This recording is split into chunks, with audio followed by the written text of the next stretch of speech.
Beer బాటిళ్లు, థమ్సప్లు, టిన్నులు, మజా బాటిళ్లు, వీటికి combination cigarette ప్యాకులు. నేనేదో షాపు పెట్టలేదండోయ్.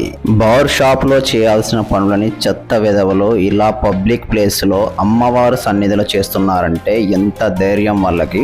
ఈ అమ్మవారి విగ్రహం ఎక్కడో కాదండోయ్, మన దెన్నెదేవరపాడు పరిధిలోని జగన్నాథ గట్టుపై ఆంజనేయ స్వామి నుంచి కొంచెం ముందుగా వస్తే ఇక్కడైతే అమ్మవారి విగ్రహము కొలువుదీరి ఉంటుంది.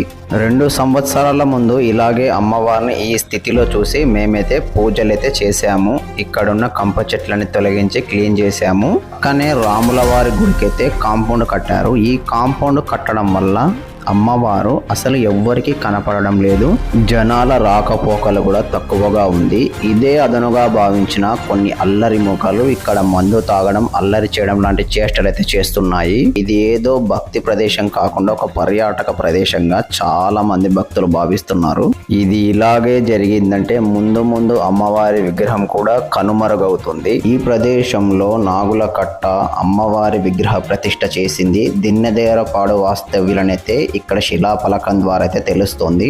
జగన్నాథ గట్టు పైన గణపతికి, శివునికి, రామునికి అయితే గుళ్ళు ఉన్నాయి. లోకాన్ని రక్షించే జగన్మాతకైతే ఇలాంటి కంప చెట్లే దిక్కుగా ఉన్నాయి.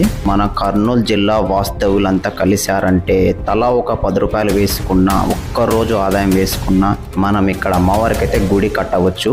మీరు సహాయం చేయకపోయినా ఈ వీడియోని అయితే కంపల్సరీ మీకు తెలిసిన వాళ్ళందరికీ షేర్ చేయండి. ఇలా చేయడం వల్ల దాతలు ఎవరన్నా ముందుకు వచ్చే అవకాశం ఉంటుంది.